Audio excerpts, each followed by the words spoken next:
For once in my life, I am more than happy to be wrong about Yegor Sharangovich. You're Locked On Flames, your daily podcast on the Calgary Flames. Part of the Locked On Podcast Network, your team every day.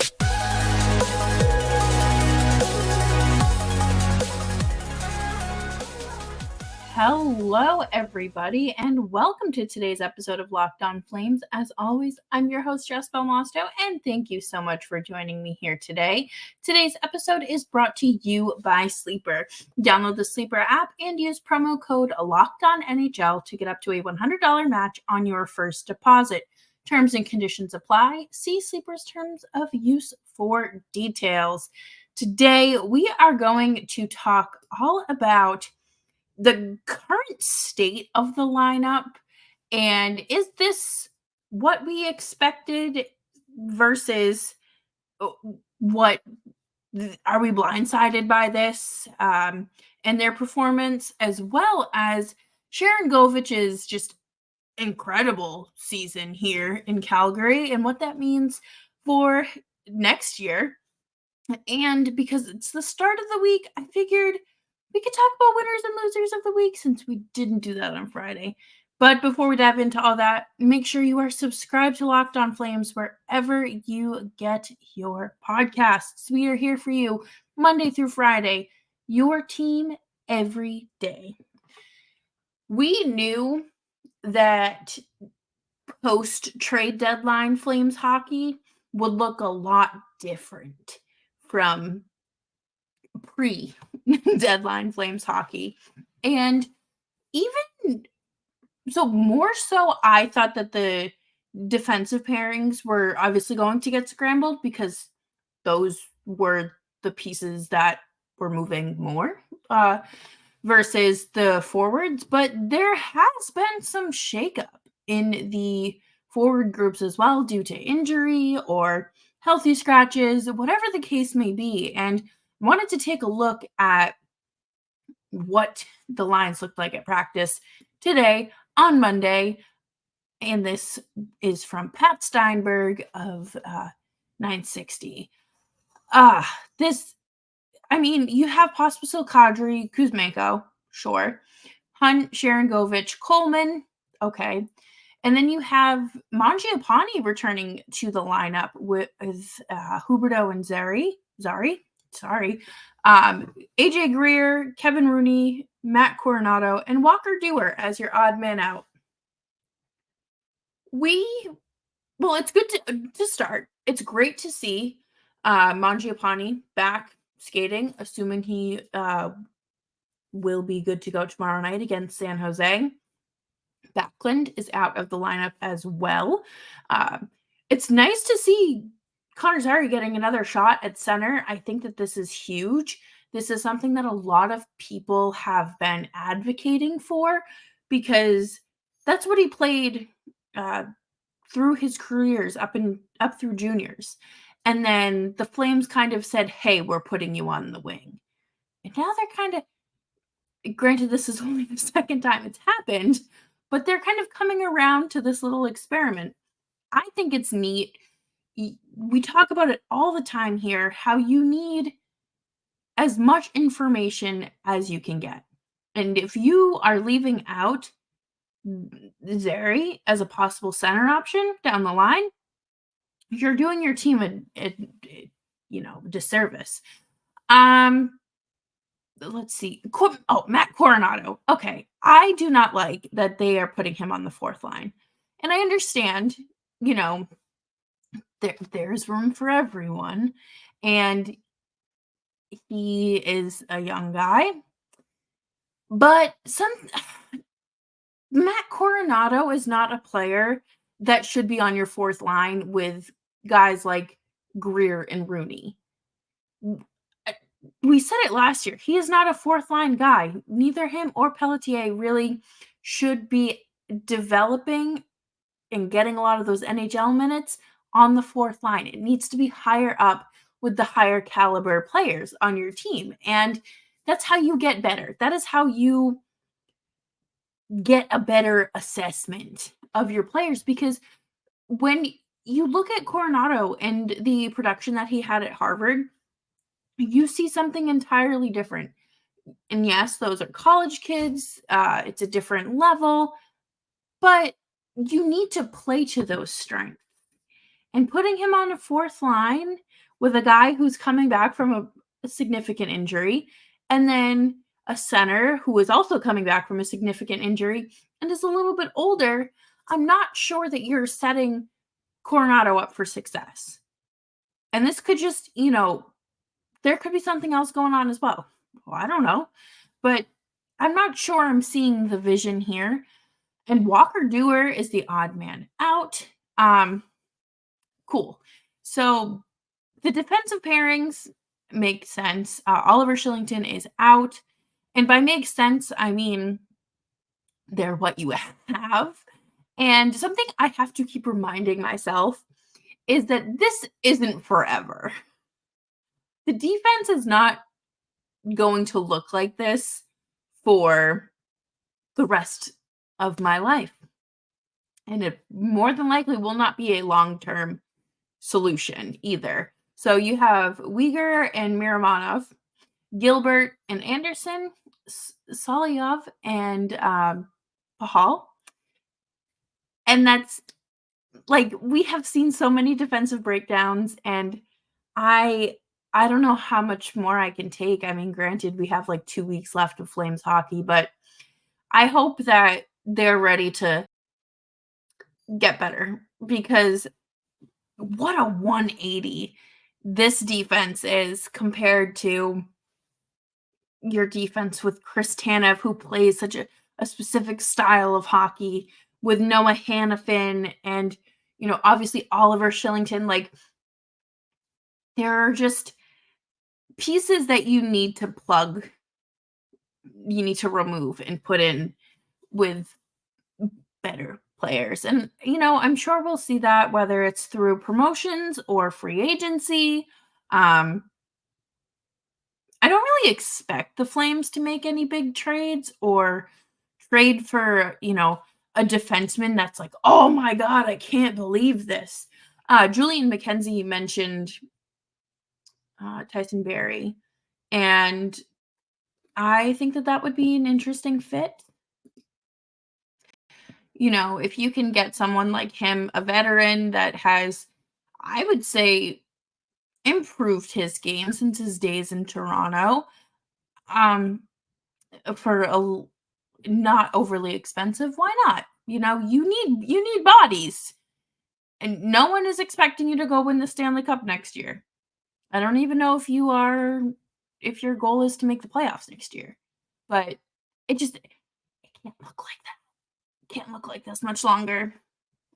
But coming up next, we are going to spread some love, and I will swallow my pride and my ego, because I was wrong about Yegor Sharangovich and his performance as a Calgary Flame. And we will be right back with that after this break. Flames fans, you know that we love hockey. That is what we are all here for. And the Flames are out of the playoff pictures, but you can still have some fun. And I want to remind you that you can win big by playing daily fantasy hockey on Sleeper, the official daily fantasy app of the Locked On NHL Network. Sleeper is our #1 choice for daily fantasy sports, and especially daily fantasy hockey, because with Sleeper, you can win 100 times your cash in daily fantasy hockey contests. I personally would take a player like Leon Draisaitl or a Connor McDavid or an Austin Matthews to win 100 times my money. Like, that feels like a surefire thing, right? You can also play daily fantasy, NFL fantasy, NBA fantasy, college football, baseball's back, all on Sleeper. And all you have to do is pick whether studs like McDavid, Austin Matthews, and Leon Draisaitl will record more or less than their Sleeper projections, with things like goals, assists, saves, plus minus, and more in a given game. Use promo code LOCKEDONNHL and you'll get up to a $100 match on your first deposit. Terms and conditions apply. That's code LOCKEDONNHL. See Sleeper's terms of use for details and locational availability.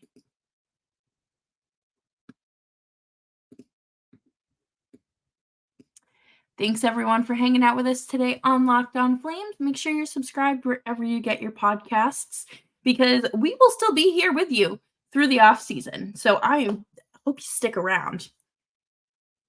Yegor Sharangovich was such an interesting acquisition, right? I remember literally being in my in-laws' kitchen and seeing that Tyler Toffoli was traded and then seeing the return and being like, what? Because it felt very one-sided. And that was a lot of fans' reactions. And it just felt very lopsided. And again, Yegor Sharangovich did not have a good season in New Jersey. He was seeing less playing time, just a decrease in production, and he wasn't playing like himself. And then, that's your return for the guy that just led your team in points and really pushed your team to, I don't want to say the next level because the Flames very clearly missed the playoffs last year, but he provided a great amount of offense for this Flames team. And to kind of just see it be like the scale was very clearly tipped. And I'm so happy to be wrong because not only has he scored goals to help the Flames win games, like I know people are like, oh, you want to lose as many as you can, but that's not realistic. And he's been fun to watch.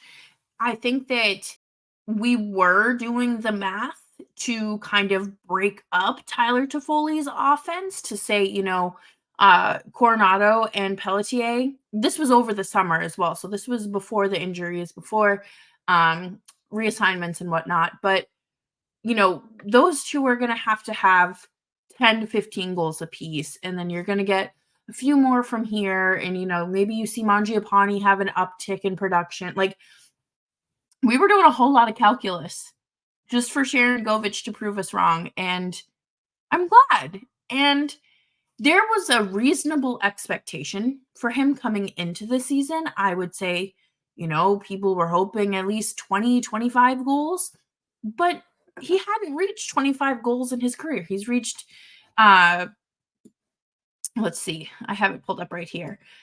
In 2021, 2021, he had 16 goals in 54 games. He had 24 in 76 the following year. Last year in New Jersey, he had 13 through 75. And then this year, obviously, 30 through 76. And it's so nice to see that he has had that increase in production, and you hope that he can replicate it or come close to replicating it in the future. And I think it's reasonable to kind of expect that based on the way that he plays and how the Flames play and how he has had an increase in production. Last season, increase in ice time rather, sorry. His average time on ice last season was 14:25 a game, and this year it's up to 17:13. So this reclamation project worked out, and at least for one season, right? And he's inexpensive. You have another year of him, and you're not a competitive team. And by competitive, I don't mean like you don't go out there and try. I mean, you're pushing for a playoff spot. This team is not going to be doing that next year based on my guesses. Again, I hope I'm wrong because I was very wrong about Sharangovich, but The point is, you are not in a position where it's like, this has to hit. It would be nice. It would be wonderful. But it's one of those like low risk, high reward situations. And I like it. I'm a big fan of it. He has talked about him and Huberto bonding and, building a relationship by building Legos together. And I think that that is so cool because that's such like a low stress thing to bond over. And it's relaxing. The most stressful thing is trying to find a piece, a specific piece. And it's obviously something Sharangovich likes.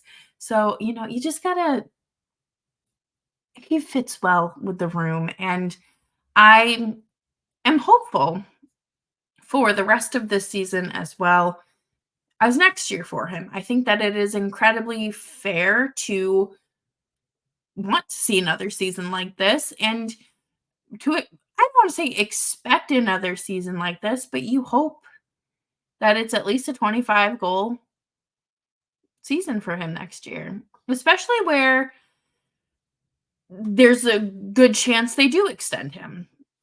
I was reading Julian McKenzie's mailbag in The Athletic earlier today, and he talked about how Sharangovich is going to be a free agent next year, and talked about Mangiapane being a free agent next year, talked about Kuzmenko being a free agent.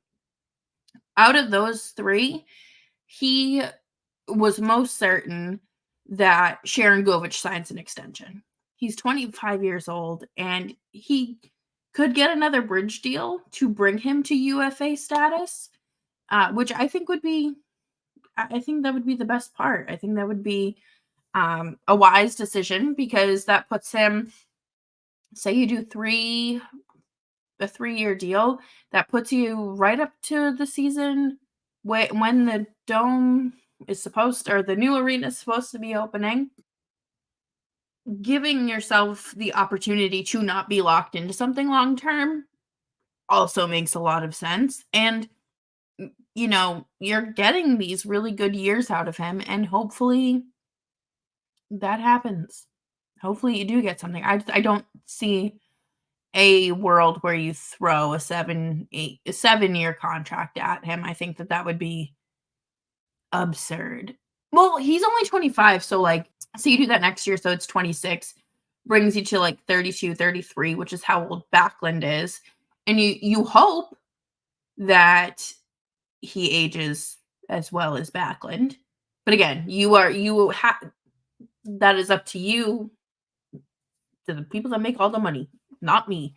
I am just here to hypothesize and to speculate and to unpack all of this. But I'm very happy to admit that I was wrong about Sharangovich's first year in Calgary. I could not be more happy, could not be happier to be wrong.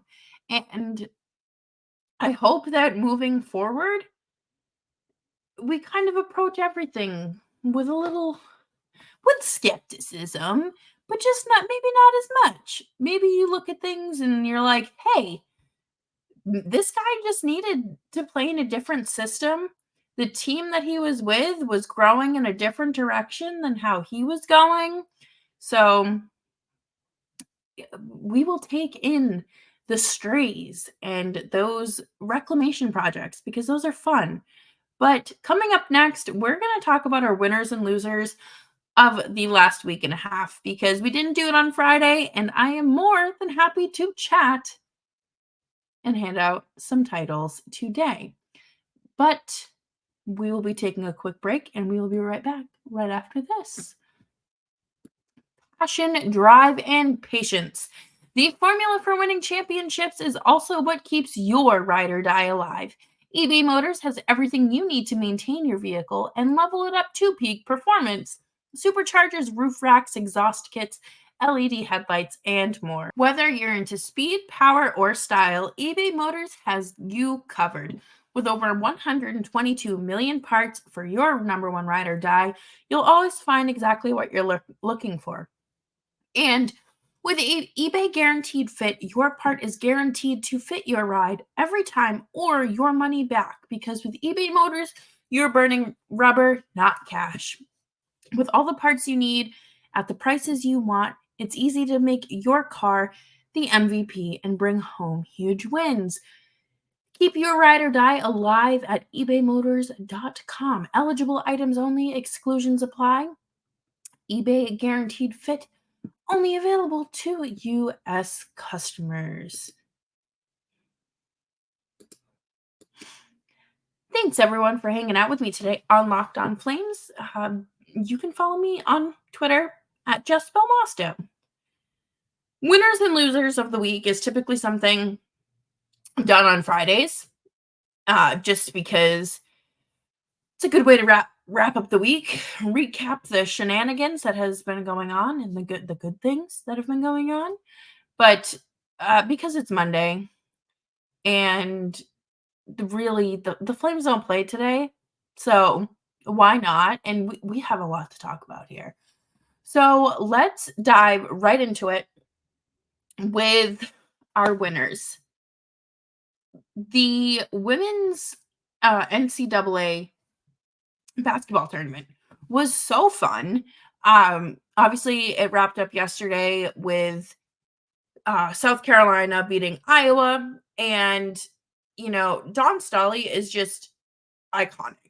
She is an incredible coach and someone that is very well spoken, and just like, she is the pride of Philly. I think a lot of people really just admire her, and they should. She's a fantastic athlete. She really has a way of getting the most out of her players. And I think one thing that is so inspiring is that it is obviously a team effort.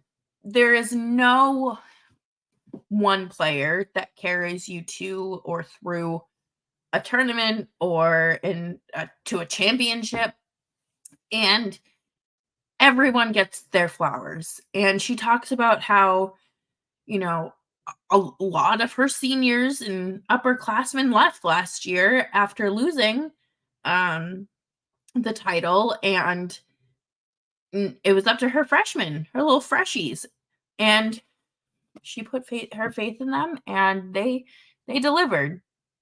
So if you aren't watching women's sports, you really are missing out, because it is competitive. It is, the storylines are all there. The same thing you're looking for when you watch men's sports, they are also in women's.